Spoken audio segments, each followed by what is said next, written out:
Analysis of the form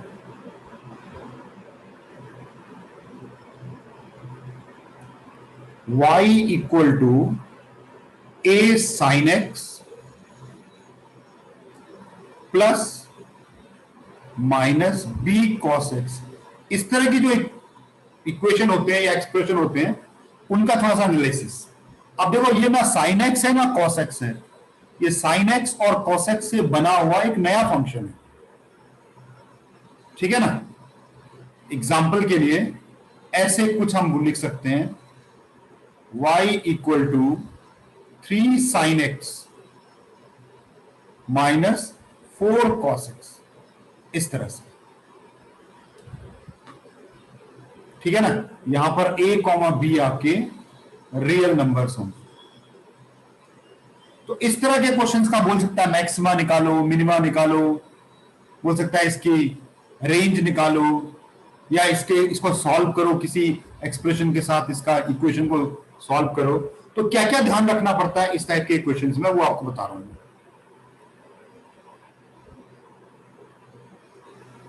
ठीक है ना। अब जैसे चलो y ही रख लेते हैं। y equal to a sin x plus c लेता हूं मैं b cos x। तो सबसे पहले आप क्या करोगे ऐसे इक्वेशन में, डिवाइड एंड मल्टीप्लाई।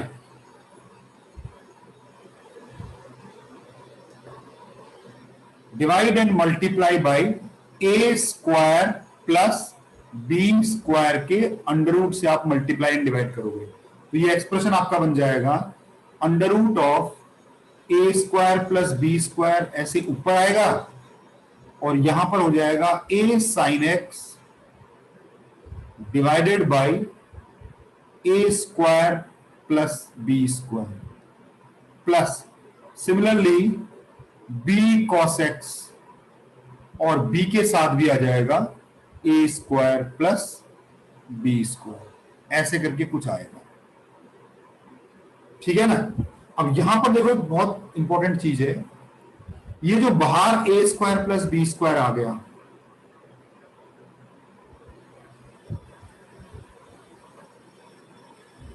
इसको साइन एक्स को तो आप कुछ नहीं कर सकते, ठीक है ना। इसको मैं कॉस अल्फा ले लेता हूं, और इसको अगर मैं कॉस एक्स को एज इट इज रखूं तो ये मेरा साइन अल्फा बन जाएगा। Alpha is some angle. जरा गौर करके देखिए, अगर ये मेरा अल्फा है तो अगर ये, ठीक है ना, साइन अल्फा, इसको मैंने बी ले रखा है, इसको मैंने ए ले रखा है, तो ये अपने आप क्या बन गया, ए स्क्वायर प्लस बी स्क्वायर ऐसा बन गया पाइथागोरस थ्योरम के हिसाब से। देखो मैंने क्या किया, ए और बी एक ऐसा ट्राइंगल बना लिया, राइट एंगल ट्राइंगल, जिसमें ए और बी परपेंडिकुलर और बेस थे। अपने आप मेरा hypotenuse A square plus B square बन गया, इसलिए मैंने हाइपोटेनस से डिवाइड कर दिया दोनों को। लेकिन अगर डिवाइड करेंगे तो बैलेंस करने के लिए मल्टीप्लाई भी करना पड़ता है, तो वो मल्टीप्लाई भी कर दिया। तो एक अननोन एंगल है अल्फा, उसके टर्म्स में आपका ये ऐसा कुछ बन गया। देखो ए स्क्वायर प्लस बी स्क्वायर ये बन गया। क्या मैं इसको ऐसा ले सकता हूं, sine of X plus alpha, ऐसा लिख सकता हूं ना। अब ये बताओ, ये जो sine of X plus alpha होता है, इसकी रेंज क्या होती है? -1 to 1, -1 से 1 यही होती है। चाहे अंदर एंगल कुछ भी हो, क्या फर्क पड़ता है, बाहर तो साइन है ना, आउटपुट तो साइन दे रहा है, तो -1 से 1 के बीच में रहेगा। और इसको अगर मैं ए स्क्वायर प्लस बी स्क्वायर से मल्टीप्लाई कर दूं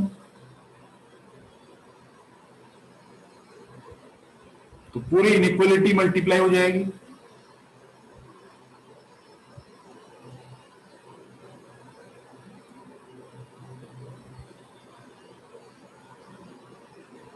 और ये मेरा क्या बन गया, वापस y बन गया नहीं बन गया? तो minus of A square plus B square से plus of A square plus B square, यानी क्या निकाले हो आप? आपने क्या निकाला? आपने ये निकाला कि अगर कोई ट्रिग्नोमेट्रिक एक्सप्रेशन इस टाइप का हो, a sin x plus b cos x, इस टाइप का कोई एक्सप्रेशन हो, भले ही बीच में माइनस भी हो, कोई फर्क नहीं पड़ता, तो इसकी जो मिनिमम वैल्यू होगी और जो मैक्सिमम वैल्यू होगी वो सिर्फ a और b में डिपेंड करती है, x पे डिपेंड ही नहीं करती। यानी a square plus B square इसकी मैक्सिमम वैल्यू हो जाएगी, और इसी का जो नेगेटिव होगा, a square plus B square का जो नेगेटिव होगा वो इसकी मिनिमम वैल्यू हो जाएगी। तो डायरेक्ट हम इसको एज ए फॉर्मूला हम लोग याद कर सकते हैं, ठीक है ना? a sin x, अब मैं देखो क्वेश्चन फॉर्म में आपको बताऊं मैं, जैसे मान लो ये ऐसे पूछेगा आपसे, वो find maximum and minimum value of, कोई एक्सप्रेशन दे देता हूं मैं, 3 sin x minus 4 cos x plus 5, ये देखो इसकी मैक्सिमम और मिनिमम वैल्यू निकालने को कह रहा है आपसे, ठीक है कि नहीं? तो आपने सिंपल सॉल्यूशन क्या करना है, आपको इसके बारे में पता है कि जो ये 3 sin x होता है माइनस 4 cos x, ये वाला जो एक्सप्रेशन होता है, इसकी जो वैल्यू होती है वो under root of A square plus B square, यानी कि 3 का स्क्वायर प्लस 4 का स्क्वायर, और यहां इसी का ही नेगेटिव के बीच में लाई करती है ये। तो यानी कि -5 से लेकर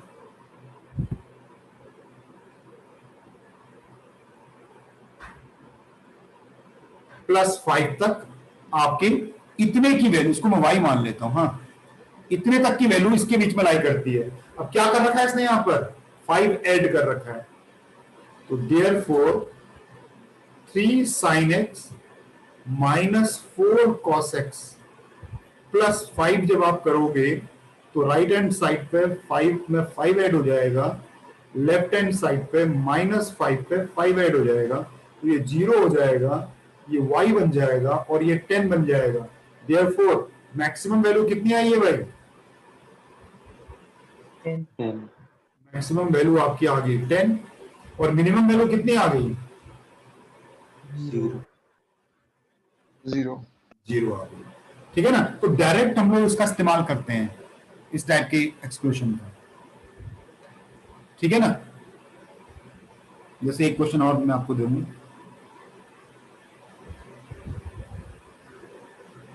हाँ,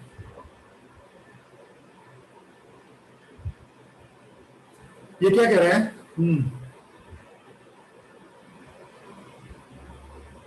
if sin x plus cos x is equal to k minus 1, अब +1 ले लेते हैं जैसा क्वेश्चन में लिया, then how many integral values of k are there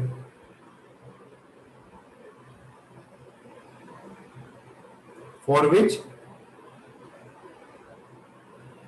the equation is true.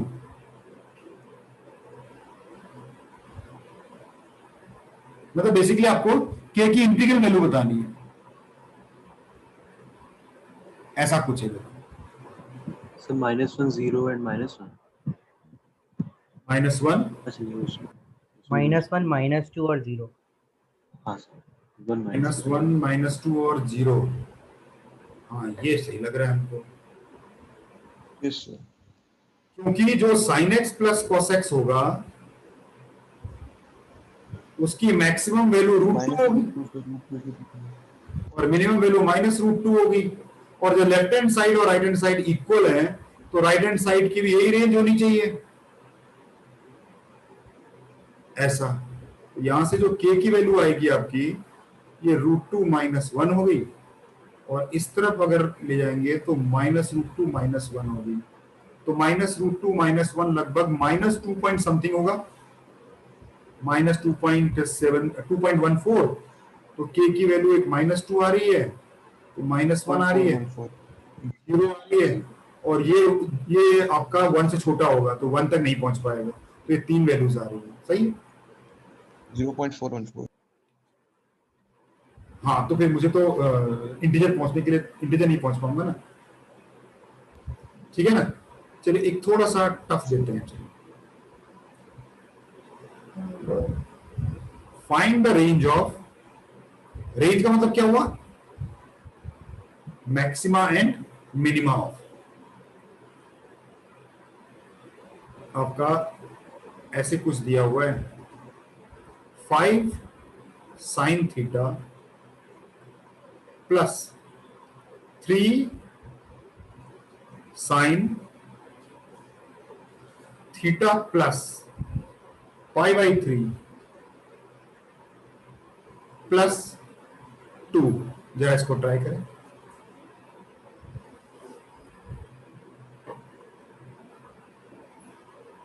लीजिए,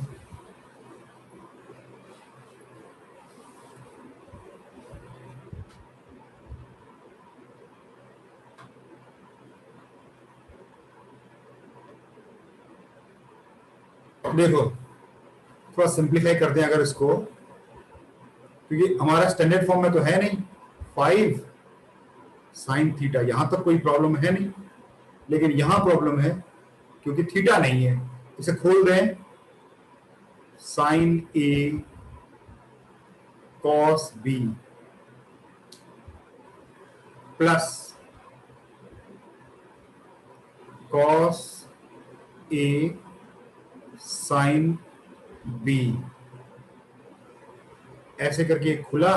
कॉम्प्लीमेंट्री नहीं कर सकते? कॉम्प्लीमेंट्री कहाँ है बच्चे, π/3 है, देखो 60 डिग्री 90 होगा तो करते हैं। सर थीटा प्लस 60 डिग्री और सर 90। सर 90 से माइनस कर देते हैं तो सर सर cos में तो 30 कन्वर्ट हो माइनस ही जाएगा। तो फिर भी खोलना ही पड़ेगा ना हाँ बच्चे, सर बिल्कुल। खोलना तो तब भी पड़ेगा। तो ये हो गया 3 sin थीटा। अच्छा cos 60 1/2 होता है। चीज नहीं समझ में आई सर, तब भी ब्रैकेट क्यों खोलना पड़ेगा? क्या बनता उसमें दोबारा क्या है? क्या बनता बताओ। आपने बोला sin, सर 30 माइनस थीटा बना, उसके बाद सर खोलना क्यों पड़ेगा? बच्चे फिर ये वाला फॉर्म कैसे लगा, कैसे रेंज निकालोगे बताओ। ये वाला तो फॉर्मूला तब लगता है जब एंगल सेम होता है ना। यहाँ पर एंगल तुम्हारा थीटा है और लेकिन यहाँ पर हाँ, एंगल सर, थीटा का है ना, दोनों सेम एंगल होनी चाहिए ना, तो उसके लिए तो फिर खोलना ही पड़ेगा। cos theta √3/2 plus 2। अब देखो 5 प्लस, यहां से sin थीटा कॉमन निकालेंगे, 5 प्लस 3/2 के साथ sin थीटा प्लस 3√3/2 के साथ cos थीटा प्लस 2। अब देखो बना, अब बना, जो फॉर्म हमें चाहिए थी वो अब बनी है। ये देखो ये a बन गया, 5 10 3 13, ये 13/2 sin theta, a sin theta plus 3√3/2 cos theta plus 2। अब बना जो हम फॉर्मूला लगा सकते हैं। हर फॉर्मूले की एक लगाने की कंडीशन होती है ना, उस कंडीशन तक पहुंचना पड़ता है, उस कंडीशन में पहुंच के फिर वो कंडीशन लगती है। अब यहां पर एक कंडीशन लग जाएगी, साइन देखो यहां थीटा एंगल है और यहां थीटा है। समझो आपको मैं क्या कहना चाह रहा हूं, ठीक है ना। अब यहां पर मेरा क्या होगा कि जो ये 13/2 sign theta plus 3√3/2 cos theta है, इसकी रेंज मेरे को मिल जाएगी, किसके बीच में होगी ये, under root of A square plus B square.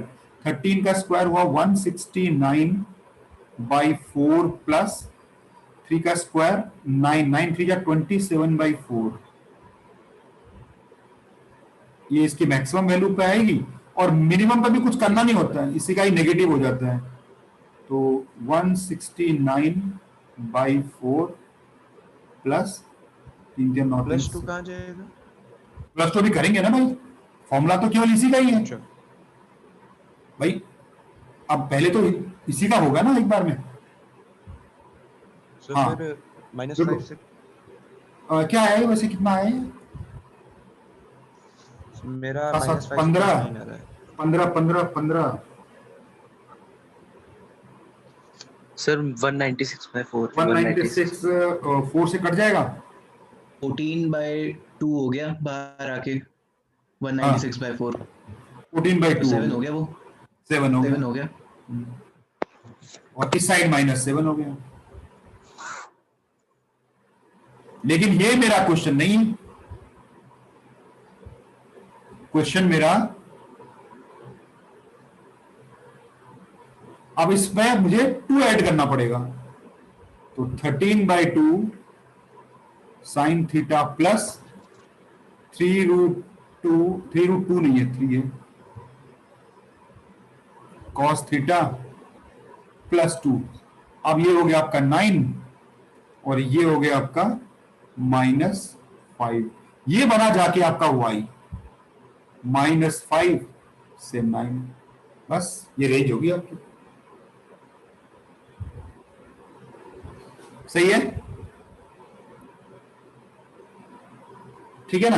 अभी तो ये डिनोमिनेटर में हो सकता है, रेसिप्रोकल करना सब बता रखा है आपको, जो भी बेसिक रिक्वायरमेंट होती है वो सब बता रखा है। स्क्वायर भी हो सकता था इसका, ठीक है। एक और करके बस आज इतने रखना। ये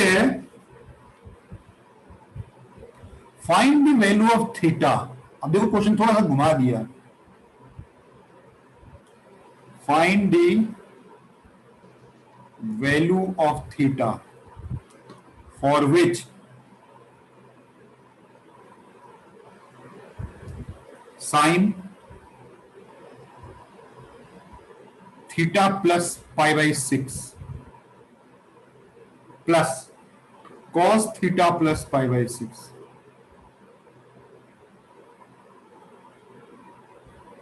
अटेन्स मैक्सिमम वैल्यू।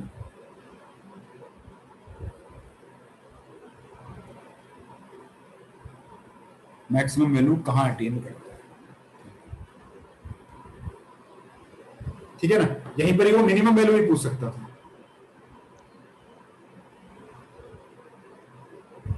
हाँ,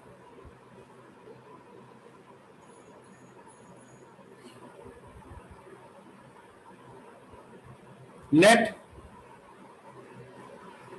theta plus π/6 equal to a। तो देयरफॉर ये बन गया sine a plus cos a। समझे? इसकी मैक्सिमम वैल्यू क्या होगी? 1 √2 भाई, a square plus B square. भाई भूल गए क्या, क्या पढ़ा रहा हूं? -2 ये इसका कोफिशिएंट 1 है, इसका कोफिशिएंट 1 है, तो a square plus B square. तो sine a plus cos a की मैक्सिमम वैल्यू √2 होती है। For this formula a square plus B square से छोटी वैल्यू होती है। ये है भाई sine a plus cos a की वैल्यू। लेकिन सवाल ये है, ये पूछ रहा है कि ये मैक्सिमम कब होती है। ये पूछ रहा है कि भैया sine a plus cos a, ये तो ठीक है कि मैक्सिमम √2 होती है, लेकिन कब होती है √2? उसके लिए a की वैल्यू क्या होनी चाहिए, ये पूछ रहा है। सही है ना। क्या करेंगे, √2 से इसको डिवाइड कर देते हैं। 1/√2 साइन a। क्या कर रहा हूं मैं, डिवाइडिंग √2 से मल्टीप्लाई, यहां से √2 तो यहां 1 हो गया है। अच्छा 1/√2 को मैं लिख सकता हूं cos 45,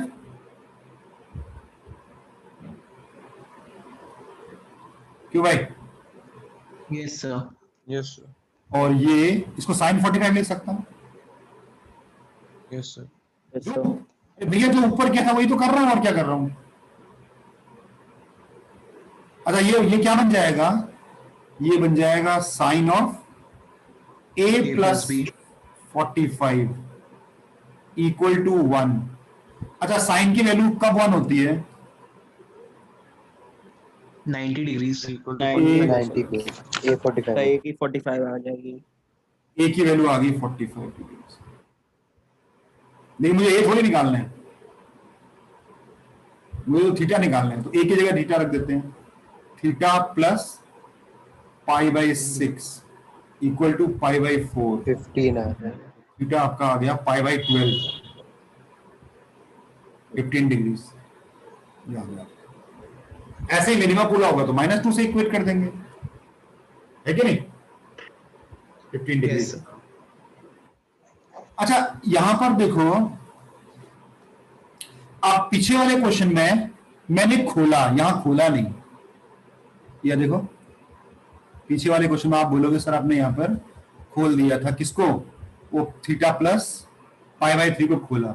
यहां पर मैंने खोला नहीं, क्यों? सर क्योंकि नीचे वाले क्वेश्चन में एंगल सेम थे।